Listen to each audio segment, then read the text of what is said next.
at NTV.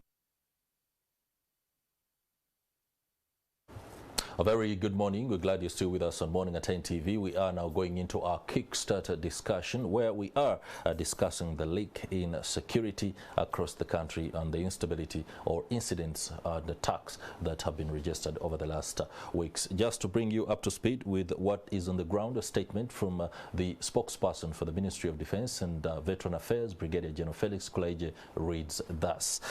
A UPDF foot patrol was ambushed at 10:30 hours in Chikondo cell in Kapeka Town Council by two assailants armed with one AK-47 rifle over the weekend. On contact, the assailants shot dead a UPDF officer, soldier number RA260979, Private Tufeo Obed. His colleagues fired back and on target, killing all the two assailants instantly and recovered the gun they used in the attack. No weapon was lost by the defense forces. In a related incident, the spokesperson further says an intelligence-led operation working together with Uganda Police and sister agencies in Iganga district on Saturday, the 26th of November, put out of action an assailant that carried out an attack on a sentry along Amber Court in Gaddafi Barracks, where one soldier was killed and two SMG rifles stolen. All the two guns were recovered from the assailant. He further says the UPDF and the sister agencies have launched a full-scale onslaught on criminals interested in picking, as he puts it, rifles to make unpalatable the appetite for gun acquisition. That's interesting there, coming from the spokesperson of the Ministry of Defense and Veteran Affairs, Brigadier General Felix Kulaije. Well, joining us this morning to help us understand what is going on is ACP Anatoli Muleterwa. He's the head of Community Policing Department in the Uganda Police. We're also joined by Daniel Egesa, a security analyst, to help us denote some of these issues, incidents, with the view for us to be able to understand exactly what's going on. Gentlemen, welcome to the program. A very good morning. Good morning. How are we? Fine. Good morning. In the last 48 hours, I must say, there's been a lot of action. Some of that action, or those that are propagating it, were put out of action, according to the defense spokesperson. But let me begin with Daniel Egesa, a security expert and analyst. Give us an overview of what's happening in light of the attacks against the forces or armed forces. Good morning, viewers. I've been given another name. That's Daniel, but I'm Freddy David Egesa. Freddy David Egesa. Yes. My sincere apologies, sir. It's okay. What we see now is a situation of a kind of, to me, I say, thuggery gone bad. Thuggery gone bad. In a situation that you see that people are trying to arm themselves, and they are tactically kind of targeting the police so that they can alienate it from the public, and in the process, of course, so that they can have space to commit crime without being touched. So I think it is a build-up of crime. You know, crime is a monster, as we have already said. That if you deny it food, if you pressurize crime, it goes lean, it loses muscle. But if sometimes you do not look at it closely, then it picks muscle and then it becomes a problem. Okay. So we are just seeing crime trying to germinate, possibly because of the grounds which we have allowed it fertile ground, and we should deal with that. Okay. SAP Anatoli Muleterwa. David Egesa gives a very grim assessment. It seems like the powers that be have kind of lessened their attention to the detail in terms of security, allowing some of these criminal elements to prop up. You are head of community policing within the force. There are some elements that say that is no longer tight. Could it be the problem?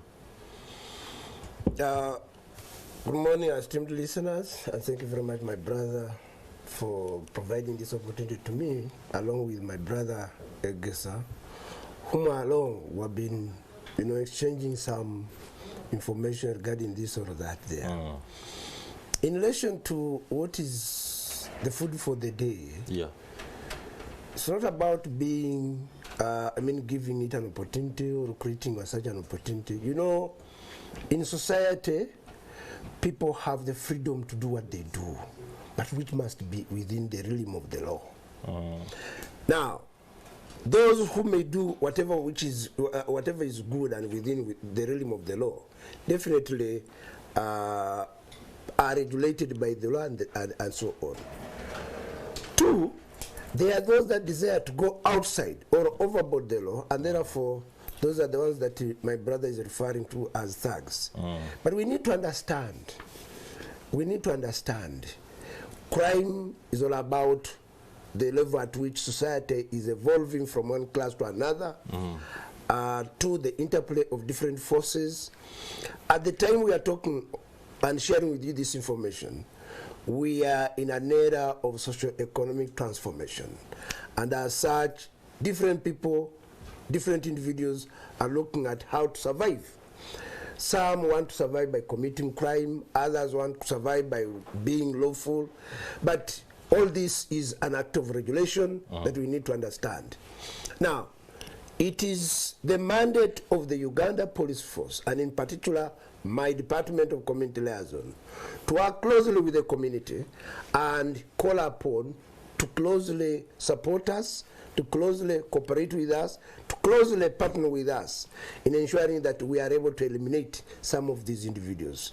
Why would we want that to happen? It's because these are individuals that are within your homesteads. These are within your contact. Maybe there are some errant individuals within the armed forces, like in the police. Definitely, that one I cannot really deny, because we have some individuals, police officers, who may be overboard. But when we get that information, we are able to act, because we don't want to allow insecurity to destabilize normalcy in society and even curtail the normal economic activities for which most of us need to fend. But I want to use this as an opportunity. Please, fellow Ugandans, calm down. These are momentary challenges that we are facing, but which we need to work together with you. There are a few, but they are using our disunity.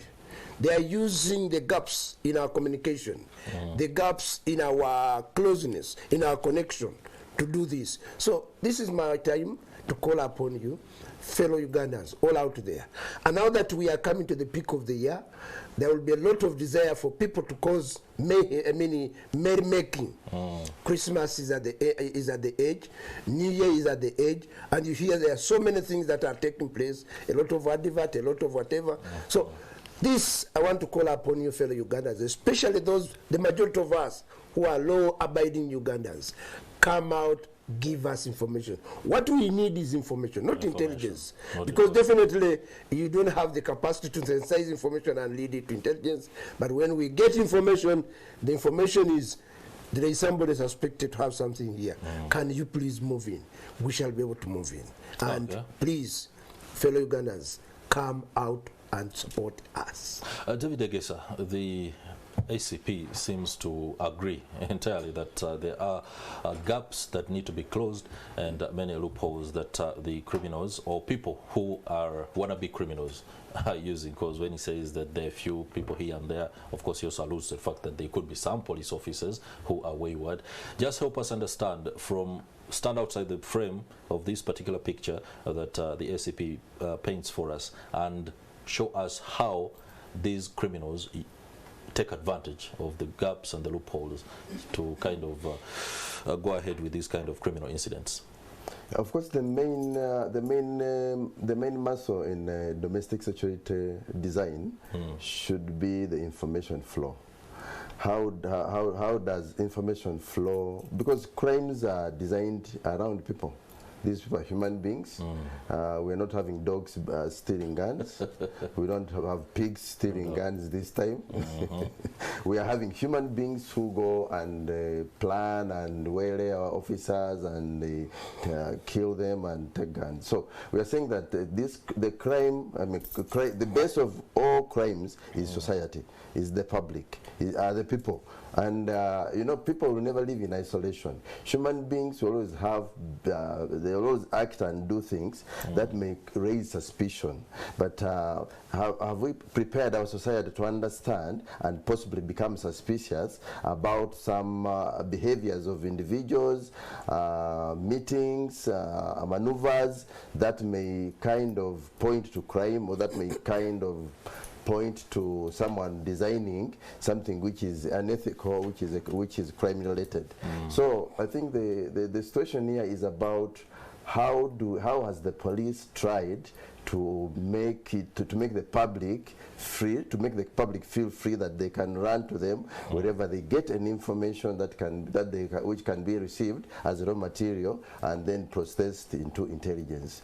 Of course, Muleterwa has done a good job, because in public relations, that department has tried to reach the people. But I think the problem has been some other departments. I'm happy that is mentioning that yes, despite the police trying so much, there are some still bad weavers who may also be a problem. Because what I see as a disconnect here is a situation that when people get information, where should they go to? They may go to Muleterwa, but how many Muleterwas do we have in Uganda? How many people can interact freely with the public, can win the confidence of the public, so that when a person has stumbled on any form of information, maybe from his own house, it may be that your son is planning something, maybe that your husband is planning something. But how do you get that kind of strength or the bravery to move to a police station and pass over that information, and you are sure that there will not be backfire, or that information will be acted on while you are fairly protected? That is the disconnect which we have to work around. Okay. Yes. Just over 2 months ago, I was speaking to the spokesperson for the Minister of Defense, Brigadier General Felix Kulaiji, and on the issue of the attack in Oluweru, he was very categorical, saying that some of these attacks, the communities are to blame because they are not sharing this information, perhaps meaning the army and the security forces are asking for this information and people are allegedly not sharing this information. I do not know what this means for the greater security apparatus when the deliberate effort to get information is not met with the corporation. That means the level of distrust has an underpinning factor to it. What could this be? It is about conceptualization. What you perceive to be security and the key players in security. Okay. You know, there is a tendency for the general public and generally the mindset of individuals to think that security belongs to security organizations. And that's why when you look at serious, very prosperous businessmen in this country, they little factor in the element of security. What do you mean by that? Somebody investing in such a building. You get me? The first thing would be, will this building live the test of time? Does it have the safety precautionary measures that are required? Does it have all the security guards that are required? So meaning, security starts with you when you are investing in such.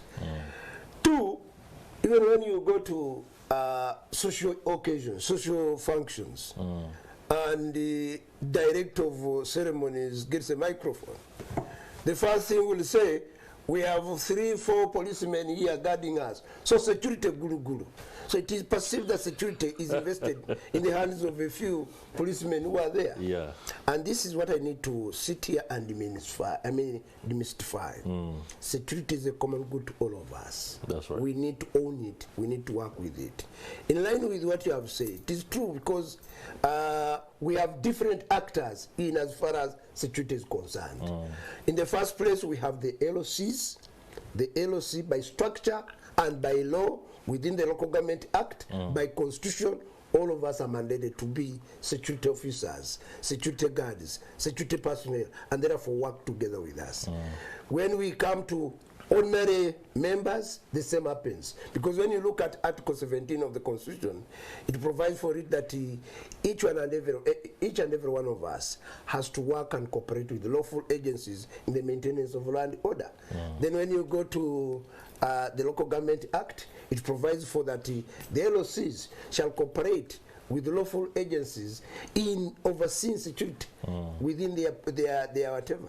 So in areas where you realize that people's perception about security is in the negative, therefore we are creating that room, or we are creating the lacuna for some of these people to thrive through. But all of that said, I'm saying these are few individuals. We need to make a resolute for all ourselves to work together and ensure that we can be able to overcome this. Okay, ACP Anatoli, allow me to stay with you on this. The ability of security forces and operatives to quickly transform information into intelligence could also be a problem. I do not know how the dynamics work, but if, for example, the Luero attacks happened and then other attacks happen in a similar manner, it means perhaps somewhere someone is not reading the information well to be able to transform it into the kind of intelligence on which you can act on. No, it may not be. It may not be in that angle. You see, these are spontaneous incidences. They're not planned in one place.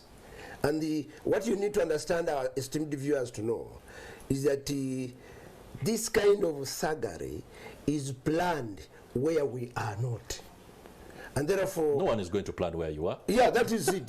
So that's why I'm saying, I'm telling you that the intelligence and information may not really be the same as matching to what is happening right now. What we are trying to say is, in the wake up of us coming out and calling upon the general public to cooperate with us, it should be incumbent upon the general public all there. When they see any suspected individuals who may, one, be moving in a kind of camouflage, trying to put on either using motorcycles or motor vehicles with a kind of concealed number plates or even bent number plates, or they are kind of weird. That is the kind of information we're talking about, because this happened within the community where we are not. A case of a number plate, for example, that has one figure or number not clear? Yes, not clear. Some of them are concealed, others are bent, others are removed. And you realize that even the way people are acting, they are acting in a manner that really causes suspicion. That is the kind of arrangement we are talking about and calling up. David Egesa, ACP speaks of something, and I'm constrained, for example, to figure it out, that the security right now of the nation is largely hinged on the ability of the population to cooperate. Well, I think yes, and but at the top of it, let's look at the mandate of the police. Mr. Muleterwa knows so well that the mandate of the police is to keep law and order, to keep the persons and their property. That's right. The public, if someone comes and says the public's to blame, the public has no mandate. The public has a duty. Now, mandate and duty are two different things. In this case, that the police, you don't expect the police the public to run to the police before the police opens up fair doors of acceptance. Sincerely speaking, just try it, because I've tried it several times. If there's an issue, there's a time I think I was on Chengera on Masaka Road, and like I had a small issue, and you try to call. Talk about 99s. Call 99s, and I'm telling you, you'll be very disappointed. So at a certain stage, I think we have, as much as the public has a duty to pick information, but why does the public get to share? Because they have this information. Some of them have. Why? Because they are stakeholders. They will have children. They have children up there. That's why sometimes we analysts have problems, because sometimes our brothers believe that we dislike them or we criticize them. But we should be we are that voice that comes from the millions to the centers of power, saying that, listen, this is what the public is saying. As much as we have officers, okay, and maybe we may not have the big, Uganda is a big country and our police force is still small. Yes, that is accepted. But at the same time, how does this small force receive information? Because I've always said that police is the reception, is the what we call the front desk of government. That's right. Where the public will come with everything. Now, the publics are like children. We are like children. We should be encouraged. We should be pampered to bring this information. Yeah. So like you are pampering a child to walk. Yeah. Now, if you go to a police station or if you raise a 99 kind of a distress call, and you see that the response is not is kind of how many guns do they have, what are they, do you know their names? I'm telling you, Mr. Muleterwa may not believe me, but they are young guys and even old ones within the police forces who you call and talk to and you just believe that you have not even talked to a policeman. Now, if information may be coming out, that's the subject of investigation, but do we bother to deal and discipline these officers who receive information and they don't pass it over for processing? Because if information may come up, yes, the public can be encouraged, and the public has a duty to know that if they do not raise issues about whatever is suspicious, then it becomes their problem. But the way also our police response, the way the security houses response, discourages the public from continuing to give information, because sometimes there are areas where even information goes back and becomes a problem to the informers. So to me, I think that has to be worked up. Okay, so that's a very pertinent issue. Information going back and becoming a problem to the informers, where they are afraid that if I talk to the police about this, the police is going to come for me instead and ask the harder questions. Perhaps, how do you know this information? Now that you know, can you take us there? Yet somebody is already afraid that if they do, and the other people see them as the ones collaborating with the police, then they will be in danger. Just take us through what the structure of information flow from the public to the police and whatever is acted on is right now. Not that we want to know everything, but give us some confidence. You are right. One, let me sit here to open up to the police, to the general public. And we appreciate that. That without you, we cannot exist. Because our mandate is hinged on you. We need to really get to know this very clearly. You see, whereas I'm cognizant of our mandate in Article 212, partly it says the police shall protect life and property, maintain land order, detect and prevent crime. But above all, it must cooperate. It's not even will, shall cooperate with the civilian authority, other security agencies, and the population in general. Because cognizant of this fact is that I am not able to know where you are any threat you are faced with, nor even know the kind of people who are looking after you.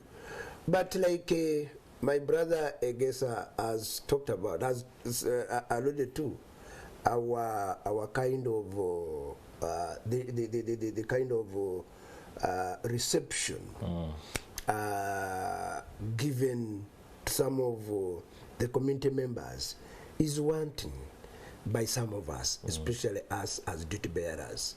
And like you have said, they are right holders, we are duty bearers. But I want to say this, please. One, in case you have any vital information and you think any policeman whom you want to approach may not be able to help, look for the OC of the station. Don't look for every police officer. You know the problem with the public, whoever they find there is a fund. Even when it's even a crime preventer, but because they believe it's a society. Even if you went to the hospital, many people, whoever they find in a white gown is a doctor. So no, that is quite wrong. They call them so. That's quite wrong, because that's where we have got wrong elements exploiting this our relationship. All right. So when you go there, find out that. When you don't find him or her, we have what we call the CL or the community liaison officer, police no to have go to them. Right. If you can't, go to our CI. Now, the process of synthesizing that information. We have to go for a break. 2-0. Yeah. Now we have to go for a short break, but when we return, ACP Anatoli Muleterwa shall be, of course, expounding on the structure of the information flow within the police that allows the community to be able to share some of the information that it has regarding some of the criminals within the society. We shall also be exploring a little bit more on how you must be part of this particular engagement. That's when we return. Please do stay with us.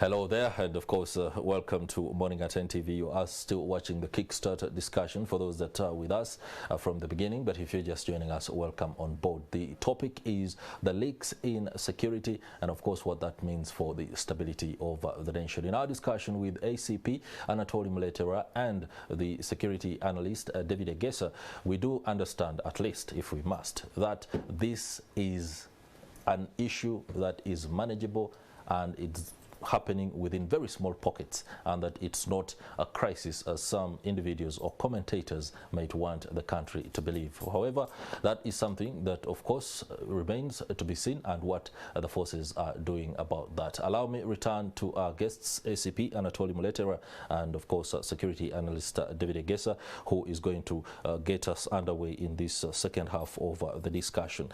The LC system at the beginning of the NRM government seemed to be the perfect or near perfect kind of arrangement to ensure that communities were guarded and, of course, secured in the best possible way. I do not know right now if the LC system is still strong enough to be one that we can anchor our security on. Thank you so much. Basically, when we look at the LC system in light of the security challenges of the times, we will push it back to the NRM, the bourgeois design, intelligence design. The bourgeois intelligence design depended mainly on what we call Ujamaa intelligence, people's intelligence. Whereby people, when people get closer, they eventually learn to process intelligence, though it may not be as ready as what is required to be acted on, but to a certain extent they can process intelligence. There I may disagree with my brother Muleterwa, who believes that they don't have capacity. You know, all disciplines in life, let it be medicine. It came from nowhere, but it was developed in a process, process by process.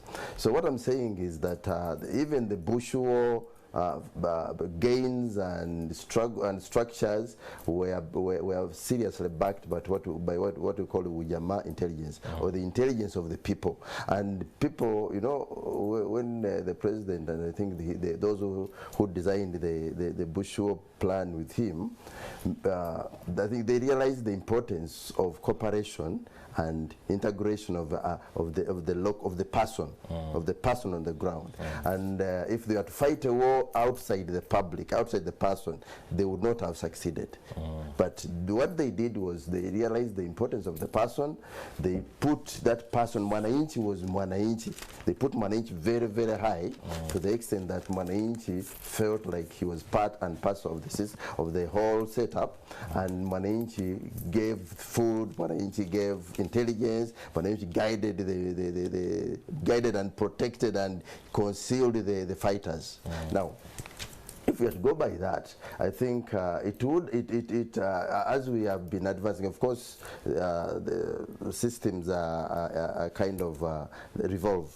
And when they evolve, we have a situation where police gets more professional, the army gets more professional, and things happen here and there. But as we go more professional, it's like we have left a gap between the public, between the people, and the whatever. Now, to an extent today, when you go to LCs possibly have been reduced to Vivanja sellers. They are there selling Vivanja and fighting the public also. So maybe to a certain extent, they have also burnt their fingers around a few petty crimes that has kind of put them on the wrong side of the public. At the same time, I think as the police has got more professional, that distance, that kind of space has been, that vacuum has been been blown to the extent that we don't feel each other. The police hardly feels the people, and the people hardly feel One whatever. would say Yes. professionalism would allow for a more intimate working environment than the kind of vacuum that you speak of. Then if it is doing the opposite, what is the professionalism then? Of course, we should understand that several of the systems you have, Uganda has just stabilized a few years ago. So we are trying to, several systems are on test. We are trying to test systems on how to deal with this, how to deal with that. And of course, eventually, the country will come up with the best systems for the African setting. You know, much of the policing, much of the systems are imported. Based on yes, so what is good in Wales, what is good in USA and things like that. These are completely of different course, you may even find that we have not bothered to build our own African design syllabuses for purposes of policing and some of these programs. If you are to call an American and tell him that LCs can be important in terms of domestic security, he may not understand you because he knows drones, he knows cameras, he knows this and the other. Yes, sure. that is okay, but at the same time, in African setting, we have our own culture, almost culture designed security, culture design information gathering. You go to Karamoja, if people hear about Karamoja, I was there for about a year, and you could see that elders control the intelligence of that area. If anything goes wrong, you don't bother about the youths. Go to the elders, deal with the elders, and you'll get all the information you want, even the controls. Now, what we have to look at here is the disconnect is coming in as because many of the cases you have heard about LCs, they are in court about Vivanya and so many things. Then when you come to police, many of them just come to police as dealers, not as statesmen. Because you can be statesman at the level of an LC. Yeah. Yes. I think, and maybe because we have left them, there's been that gap that government has used the LCs but has not groomed them into better leaders, or has even left them. Because if you think of a situation that an LC is given, how much money is paid, how much per month? Does even get right now? I have no idea. I must be very honest. Exactly. If an LC is going to do what they used to do without a salary, without even something small, without an appreciation, then be very sure that they will also try to survive. And the best way to survive in life is crime, because with the crime he'll now. He'll end up. It becomes easy because someone wants a criminal will always want a favor. Yeah, and which is willing to give. Exactly. Okay. So it is that design which we have to deal with. We have to do research around that, come up with papers, and then create a design. Let's let SCP Anatoli Muleterwa respond to those particular sentiments as you have alluded to. I don't want to even distort anything. Respond to him. No, I'm not all about to rebutting what he said. Because, you know, in a free society, you are entitled to opinion. But what I would like to say is that his emphasis on our desire to strengthen cooperation, and two, his emphasis on role play of the different parties. If you are called to be an LOC, what is your role in security? If you are a landlord there, what is your role in security? If you are a policeman out there, what is your role in security? After all, you see, the police, this former police we are talking about, was formed on 9 principles. 9 principles. But out of those 9 principles, the 4th principle says, the community shall be the police, and the police shall be the community. Meaning, we need to all the time mingle and intermingle in order to ensure that we work together. Now, we are not doing this because we are panicking, my brother, like a panic after increase in police attacks. It's not about panicking. It's just reassuring the community, reassuring the public of our commitment, of our resolute, because that's why you can see that there is no small territory in which these so-called criminals have taken over. If anything, they are in confusion because of our steadfastness, our dependency on the capabilities that we have built over time, the community providing us with information. And like I've said, not all the community is bad. We have just have a few individuals, just like those who are committing these crimes. They are not all that bad. Allow me ask, attacks within metropolitan and urban areas speaks of people who are very daring and perhaps a little more organized than you would love to appreciate. And then the fact that they can take on these missions with such frequency. You know, after 2 weeks we are hearing an attack, after another 2 weeks another attack.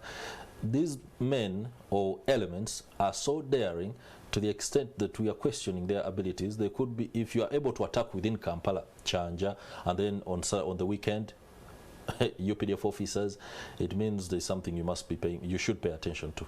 Yeah, that is true, and that's why we are not giving chance to anything. That is the first thing. Two, we are reading through what these criminals could be all about. But at the end of it all, they are finding us concentrated and determined to respond to them. That's what I want to inform and assure the public. We are bound to protect you. We are bound to respond.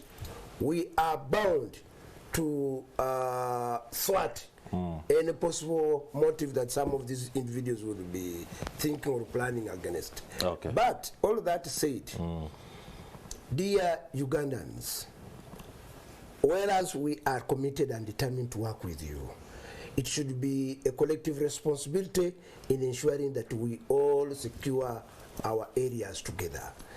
In the, you know, when we talk about the national security arrangement, at the top we have the National Security Committee or Council, which is headed by HE, His Excellency the President, most times represented by the Minister for Internal Affairs. Then we have the regional. Then we have also the NOC. NOC we have, for example, where chiefs of security meet. But at the base level, within the law, we have the LOC security system, where we have anchored our security at the sub-county level. And that's why we are saying that all efforts must be built at building an efficient and effective police at a sub-county that is able to respond to incidences of this nature by one, having enough personnel at that point, two, having logistical support like the surveillance cameras, the vehicles, the motorcycles. Then our police personnel need to really to conduct intelligence-led operations, patrols, but above all, encourage the LOCs to hold meetings.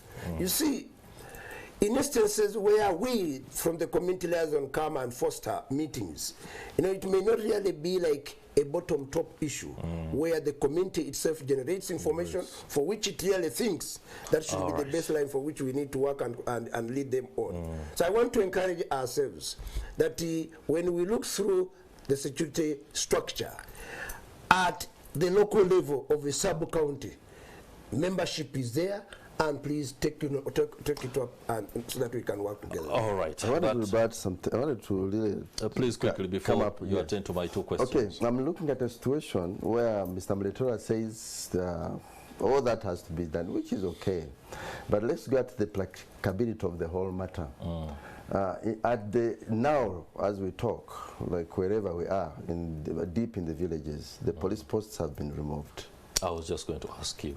And if the police posts have been removed, so do you expect, should people... They've been extended a little further than where they were. Exactly. When you say removed, now, LCs had the strength of knowing that in case of anything, I have police close to me. And in case of anything, there's a situation. Let's just have a picture of a village without any police post. And the police location, maybe the police, whatever is 7 kilometers away, and you know that there are gun-toting thugs moving around. Now, how are people going, how would you even harvest information? And how would you even have a seat as a chairman to discuss security in a situation that you don't have reinforcement? I wonder if your question was coming to that line, but to me, I believe that other than the literature of my brother Muleterwa, the practical aspect of security, we are kind of failing on our practical kind of what we should do, because at this time the idea that police has withdrawn from the from most of these locations is a message. I think if you are to read from the wall, a thug comes and says, I'm here. Police says, I've gone back.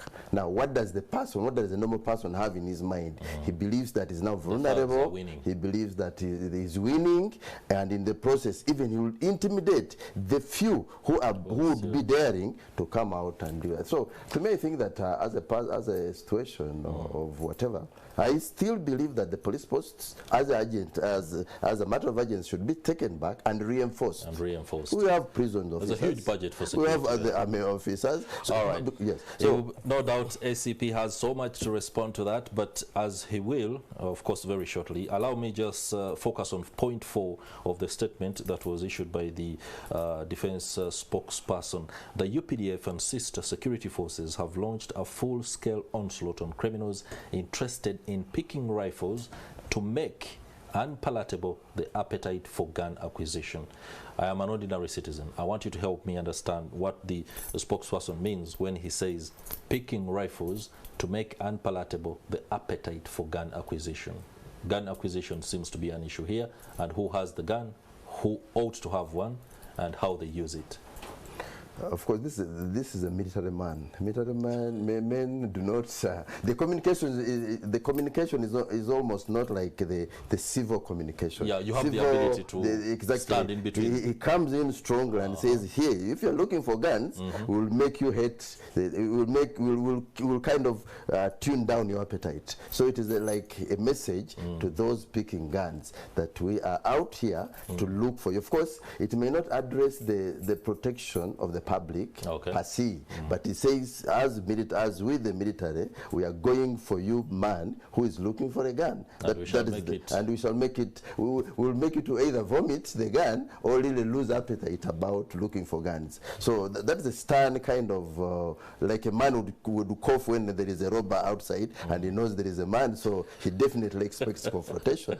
But of course, in addition to that, I would do the situation. What the current situation is, like we analysts our constituency is the people. We get the feel from them. We can feel the fear down as much as the army is coughing and everybody's coughing, but the villages are empty. I think to me that has to be worked out. Okay. Yeah. ACP Muleterwa. Yes. I see you are itching to respond, but also say exactly what's on your mind with regard to what is, as he's alluding to. You know, this is a very good kind of debate which provides a platform for exchange of information. Exchange of information. And the information is power. Please, all out there, my brother Egesa says we criticize them. It's very unfortunate if there are those individuals who would want to think that Egesa's role is to criticize. No. He's just a critic. A critic is different from somebody who criticizes. He's able to identify the strength and weakness and maybe gives possible areas where you could in other words, they are men of good intention. Very good, very good. Now, first of all, I'd like to comment on something related to the policy of police stations being consolidated. Yeah. It's not removal, it is consolidation. You know, this has been a long-standing desire of the police building its capacity and effectiveness at the grassroots level. But you know, at the time when we adopted community policing in the early 20s, that is, I mean the mid-20s, that is after the launch of community policing in 2014, when His Excellency directed that our community policing should be our first line of policing, there was a yearn for the community pulling the police to be closer to it, and that's why we ended up having some of these police posts constructed, donated on community land, others being rented, others managed by, but there was little effort to study their effectiveness. Now, until that study was conducted, then in 2019, the Uganda Police Force said, no, let's go by the structure. The structure, because the structure, we are, like we have said, police is civil. We move by the civil structure within which we must be able to work. And like I've said, that structure enables the creation of police station at a sub-county sub-county level. There is a difference in capabilities, in command, in deployment of our personnel, depending on the structure. Because most of those posts we are talking about were either bits, were either posts, or they were just a loose kind of work relationship. But when we talk about the establishment of a police station, we are talking about a police station with the capabilities of having an OC above the level, or I mean at the level of an ASP, having a fully fledged structure of command, OC-CID, OC station, CLO, traffic CI, and then other capabilities built along that. Oh. Now, talking about the withdrawal from the community, this is not quite true, because that police is consolidated within the sub-county, and therefore it is incumbent upon the chairman, LOCC, because by structure he is the head of security, to see or to evaluate where would we desire our efforts to be concentrated in order to ensure safety within our sub-county. Okay. So it is up to you to plan along with, because at the end of it all, you are the political head, but at the same time, you are the resident for which people who voted for you when they are alive, and they need you to be secured. Okay. So we would want to call upon our LOCs to own up that kind of arrangement. Are LC3 is empowered? Yes, yes, because by law, they are the head of security in that setup. And that's when you realize that even in this OC, maybe by virtue of carrying these ranks, he's somebody who must be able to account. You know, we want to strengthen accountability. Thank you very much, ACP Anatoli Muleterwa. Allow me give David Egesa the last word on this. Going forward as a country, where do we see the security apparatus, its ability to quickly rein in on these elements and, of course, ensure that there is peace and tranquility within the country? Of course, the country and the security setup the country has capacity to do that. And I think where we have slackened is the area of cooperation, more especially in terms of intelligence build-up. What is being done, like when the white man was here, he used to have the police very far away. You mean the colonial times? The white man is still, but they had what we used to term as special branch. Yeah. These guys were within, like you see, it would be the Muleterwa, you would get the CI. He was that person used to almost work like Muleterwas. Would be like the CI, and it would be deep in the markets, deep around where people in the public. Yeah. So that what they built was that kind of surgical intelligence gathering, to the extent that we only needed one gun to control the whole village. Today, because of maybe diverting from that kind of doing some bit of unresearched moves, we need so many guns to guard 2-3 homes.